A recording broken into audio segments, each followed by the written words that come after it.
This is Deathly Ed issue 9 from 1989. Deathly Ed meets Fantastic Force. Deathly Ed is a Marvel UK comic. This is before Marvel UK was revamped a year later by Paul Neely. Marvel UK back then was reprints of American comics and licensed magazines, with something like Deathly Ed standing out as one of the totally original comics they were putting out. The cover for this one is provided by none other than Simon Waltonson, and this would be something of a coup for Marvel UK and this character. They had bagged a big name American artist to do a cover for their little underdog Marvel UK book.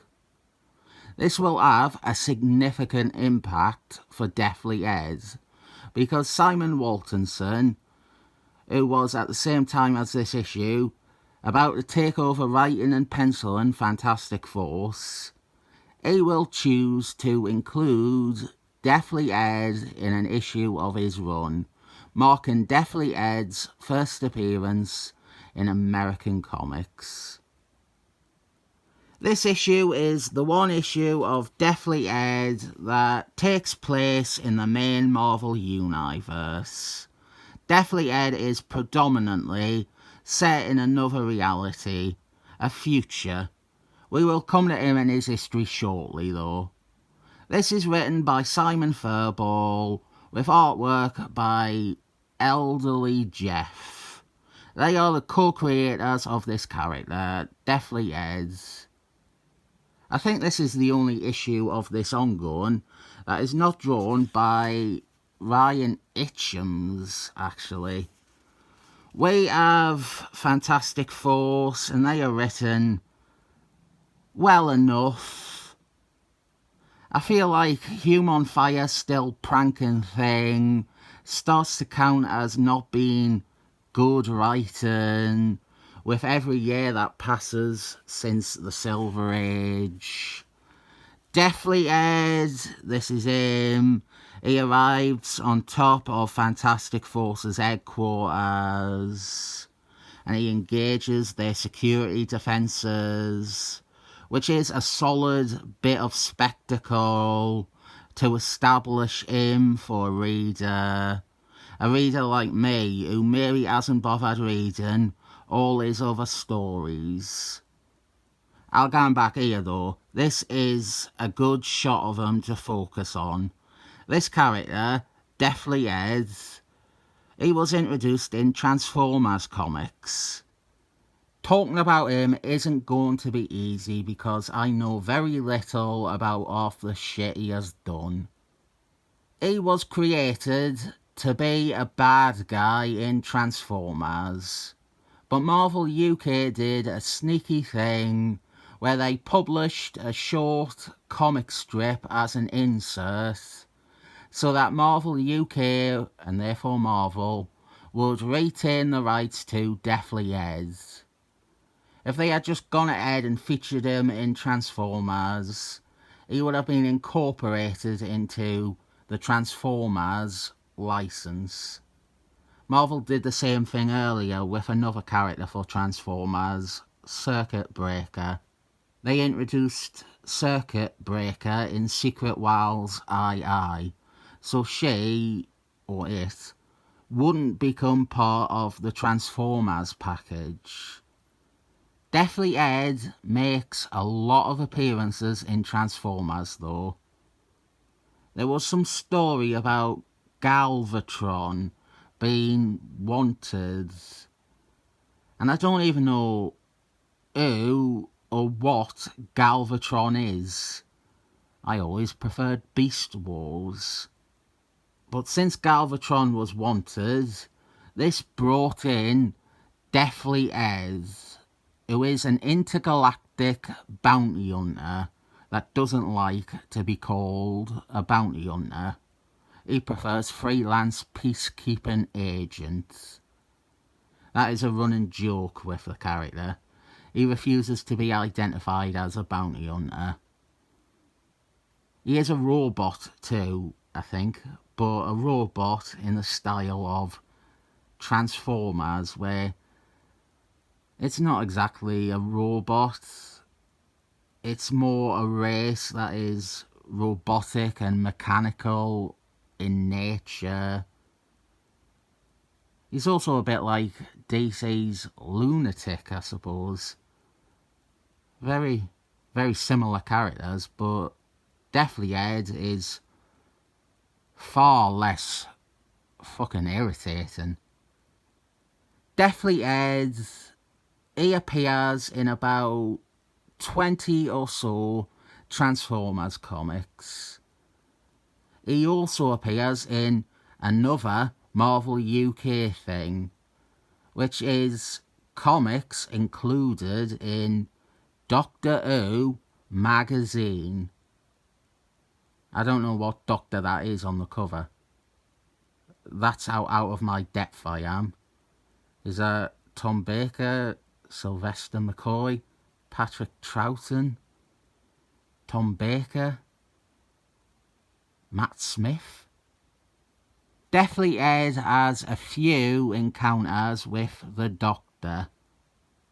In fact, him ending up on Earth 616 in this issue is as the result of another appearance with the Doctor. Thanks to Darth Knight the subscriber for sorting me out with all this Doctor Who stuff. I spent long enough with Transformers. I knew he liked Doctor Who and might have been able to quickly solve this for me. And he did. Deathly Ed also appeared in the title Dragon's Claws, another Marvel UK effort. And I don't know what Dragon's Claws is, but I am mentioning it since it is one of the only ones that has a digital copy available. That was a problem I knew I would encounter. Transformers and Doctor Who, even the strip that they ran to keep Deathly Ed's rights, none of that is available. And I don't know the first place to look for a scan of Doctor Who magazine 135 from 1988. After all these appearances though, which were all by Simon Furballs and usually elderly Geoff, Deathly Ed was the star of his own ongoing for Marvel UK. This was a big deal. Marvel UK was officially publishing a comic of original content based on their own IP. Between Deathly Ed and Dragon's Claws, they were the first titles for Marvel UK that did not feature reprints of American comics and were not licensed properties like Transformers or Doctor Who or Thundercats or Zoids. I wish I knew a little bit more about Dragon's Claws. That would make this info dump better.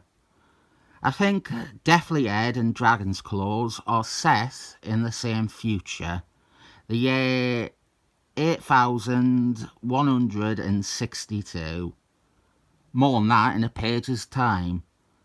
Deathly Ed action scene here. Deathly Ed is mainly an action character with some humour thrown in. Deathly Ed isn't a very serious character, but it is a good example of one of those characters that I say you can take as seriously as you want to take it.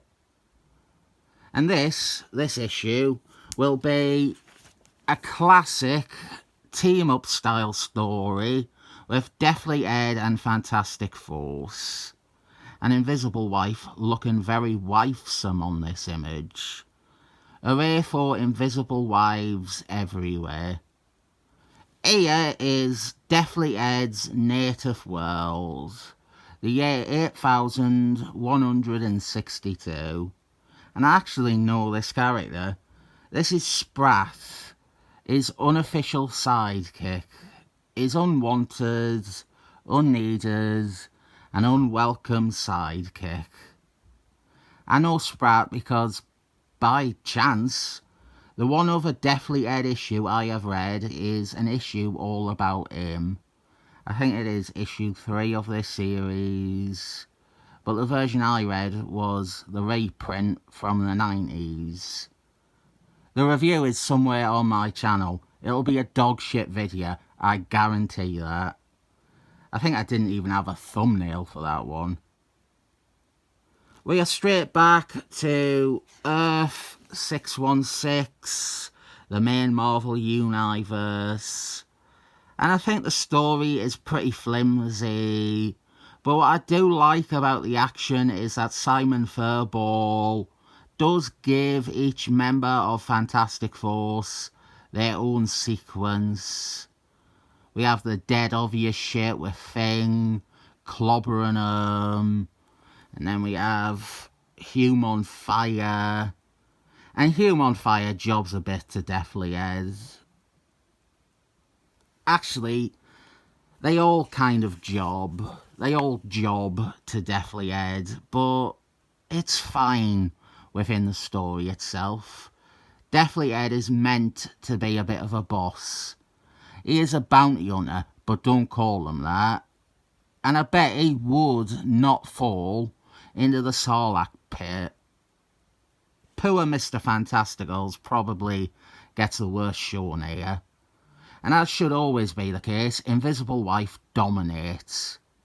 Invisible Wife and domination go together well.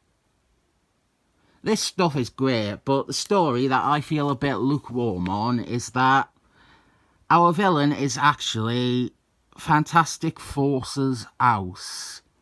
The security defences. They have gone rogue. Mr. Fantasticals programmed them wrong. And now their own headquarters is trying to kill them.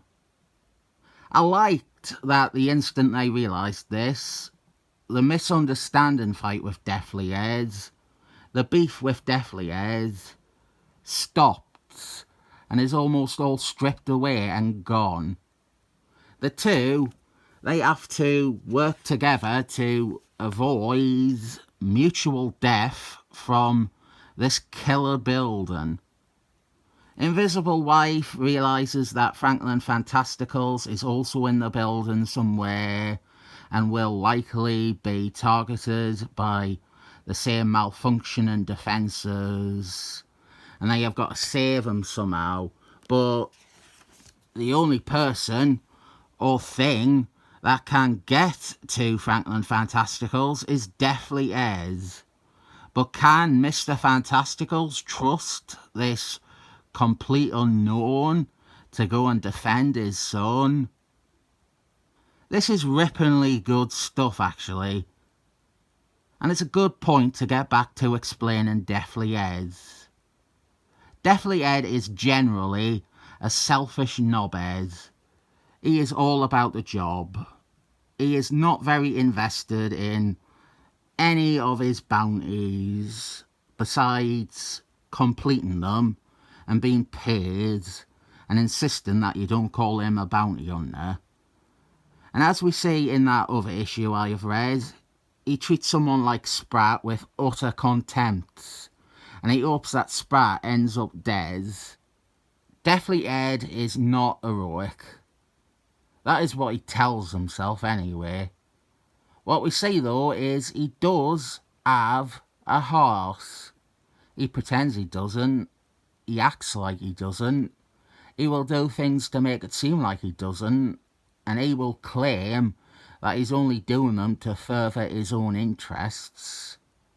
But he reluctantly does have some humanity. And we see that here. He does go to protect Franklin Fantasticals. He says to himself that he's only doing it because Fantastic Force have access to a time machine and they will send him back to his own time if he does this thing for them. But we have this bit where he could just cut and run and leave Franklin Fantasticals to die in a self-destruct sequence. Deathly Ed could pretend that he got there too late or that he couldn't stop it, and he wouldn't have to bother with all of this. And Fantastic Force don't have to know. Maybe they would still uphold their end of the bargain. And they would send Deathly Ed home because he did supposedly try. But he doesn't do that. He goes against his own train of thought. He saves Franklin Fantasticals. I haven't talked about another big thing with Deathly Ed, and that is that he was rebooted, well, revamped, in the 90s. He was replaced, and many of you might know that other version. I have waited until now to bring it up. Fantastic Four send Deathly Ed packing, but they discover he is actually a murdering scumbag at the last minute, and they regret it. He is accidentally sent to the 2020 reality, then a far-off future year, now 4 years ago. It is home of Iron Man 2020 and C3PO 2020 and Fat Fembot 2020. Believe it or not, remarkably, I have that issue, the next issue. I've not read it, I've never read it, but I have that issue. So if you want, I will review that. It doesn't end there though. We have a few options of where to go next. I do need to mention it because it is disingenuous to cover Deathly Ed and not mention it. Deathly Ed is murdered by his replacement, Deathly Ed 2. Deathly Ed 2 was created by Dan Andy and Roger McCormack. Deathly Ed 2, a very different character, becomes the breakout star for the retooled Marvel UK. I was going to talk about him a lot in this, and how it incorporates traits of the original Deathly Ed in an almost clever way, but I have comics with him. I have his first issue, and I have the issue that is a soft sequel to this one. There is an issue where Deathly Ed 2 meets Fantastic Force. Do you want me to look at that? After Deathly Ed 2, Simon Furman created Deathly Ed 3.0 in 2006. And I don't have any of them, and people didn't like Deathly Ed 3.0 that much. But there is a comic where all three Deathly Eds fight each other, and I have that somewhere. But if you want me to review that, I probably should look at Deathly Ed 2 first though, so I don't feel I have to explain Deathly Ed 2 in the video alongside Deathly Ed 3.0. The other alternative is that you hate Deathly Ed and never want to see him again, so you don't want me to review any of these things. I enjoyed this issue. When I read it at first, I was very satisfied. I liked that I had found another Fantastic Four story hidden out there. In the time since reading it, I've come to think the story is far too lacking to overly praise this entertaining, if thin issue. I'll give it 7 thumbs up, however.